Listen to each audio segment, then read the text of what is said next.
இடம்பொருள் நேயர்களுக்கு வணக்கம். ஸோ இப்போ வந்து பார்த்திங்க அப்படின்னா ஆஹா கல்யாணம் சீரியலில் ரொம்ப நாள் கழித்து பார்த்திங்கன்னா அந்த மகாசங்கமெல்லாம் முடிஞ்ச அப்புறம் கதை கொஞ்சம் நார்மலாகி இப்போ விஜய், பிரபா, அனாமிகா அப்படின்னு அது ஒரு கதை ஓடிட்டு இருக்கு. அந்த கதையை யார் பார்க்குறா அப்படிங்கிறது எனக்கு இன்னும் தெரியல.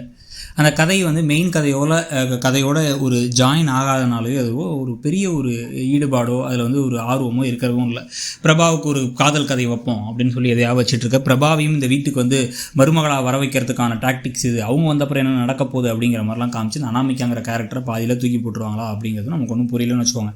இதெல்லாம் ஒரு பக்கம் ஓடிட்டு இருக்கும் பொழுதே இன்னொரு பக்கம் பார்த்திங்கன்னா நம்ம எல்லாரும் எதிர்பார்க்குறது மகா சூர்யா இவங்களோட பேரில் நடக்கிற விஷயங்கள் தான். சூர்யா வேறு பல நேரங்கள் அவர் ஹீரோவா ஜோக்கரா வில்லனாங்கிறதே மறந்துட்டு அவங்க அம்மா சொல்கிறத கேட்டு பூம்பு மடாட்டம் தலையாட்டிக்கிட்டு அந்த மகாசங்கமத்தில் ஒரு பண்ண கூத்தலாம், இருப்பேன் இருக்க மாட்டேன், சேர்ந்துப்பேன் சேர மாட்டேன், ஜெயிக்க வைப்பேன் ஜெயிக்க வைக்க மாட்டேன் அப்படின்னு என்னென்னவோ பண்ணி ஒரு வழியாக ஜெயிச்சிட்டாருன்னு வச்சுக்கோங்க. இப்போ அதுக்கான பணமெல்லாம் கிடச்சி எல்லாம் நடந்ததுக்கு பிறகு இப்போ பார்த்திங்கன்னா புது பிரச்சனை வந்துருச்சு. இவங்களுக்கு இருந்த பெரிய ஆர்டரான சாமி சிலையெல்லாம் அவங்க கஷ்டப்பட்டு செஞ்சு வச்சுருக்காங்க.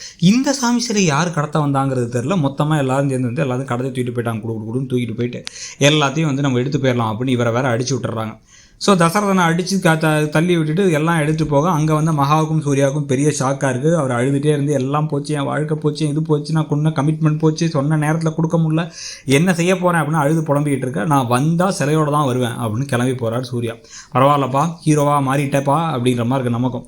அதுக்கப்புறம் போலீஸுக்கு கால் பண்ணி அங்கே கால் பண்ணி இங்கே கால் பண்ணி அது எங்கே போயிருக்குன்னு கண்டுபிடிச்சி எந்த வண்டியில் போனாங்க அதை கண்டுபிடிச்சி போய் பாதியில் ஃபைட்டையும் வேறு பண்ணி கரெக்டாக அடின்னு அடித்து பறந்து வர சிலையை தூக்கிலாம் பிடிக்கிறார். வா அப்படின்னு இருந்துச்சு நமக்கு.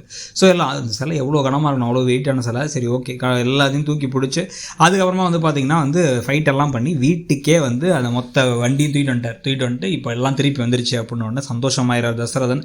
இந்த பக்கம் நம்ம மருமகன் எல்லாத்தையும் கொண்டுட்டாங்க அப்படின்ட்டு கொண்டுட்டாரு அப்படின்னு கோடீஸ்வரி வேறு ஹாப்பியாக ஓடி அப்படியே மகா கட்டி பிடிச்சிட்டு இவன் யாரோ அப்படின்னு ஒரு சந்தோஷமாயிட்டாங்க வந்தது நமக்காகன்ட்டு. ஸோ இப்போதைக்கு ஒரே ஹாப்பியான விஷயங்களாக இருக்குது. இதை வச்சு வீட்டுக்கு தெரிஞ்ச அப்புறம் இதையும் நியூஸில் எவனா பிடிச்சி போடுறான்னு அப்படின்றாங்க. இந்த வீட்டு ஏதோ மொத்த உலகத்தில் எலெக்ஷன் நடக்குது, கிரிக்கெட் நடக்குது, பிரச்சனை நடக்குது, போராட்டம் நடக்குது, அதை பற்றியெல்லாம் விட்டுட்டு திருப்பி என்ன காமிப்பாங்க அப்படின்னு பார்த்தீங்கன்னா சூர்யா வீட்டில் என்னென்ன நடக்குது, வேதாச்சலம் விவி குரூப் ஆஃப் இதில் குரூப்பில் பார்த்தீங்கன்னா வீட்டில் அங்கே போனாங்க இங்கே போனாங்க அப்படின்ட்டு ஒரு போய் சண்டை போட்டு சிலையை எடுத்துகிட்டு வந்தாருன்னு ஏதாவது போட்டு காமிக்க, அதை வச்சு ராஜலட்சுமி ஏதாவது ஓவராக பேச சித்ரா ஏற்றி விட அப்படின்ட்டு திருப்பி அரைச்சமாகவே அரைக்கிறதுக்கான வாய்ப்புகள் இருக்குது. ஸோ அதை பற்றி நீங்கள் என்ன நினைக்கிறீங்கிறத சொல்லுங்கள். ஆனால் கதை இப்போதைக்கு எப்படி போகுது, இந்த சீரியல் உங்களுக்கு எவ்வளோ நேரம் பிடிச்சிருக்கு, முன்ன மாதிரி இருக்கா இல்லை எதிர்பார்க்குறீங்க அப்படிங்கிறத சொல்லுங்கள். தேங்க்யூ. இடம்பொருள் நேயர்களுக்கு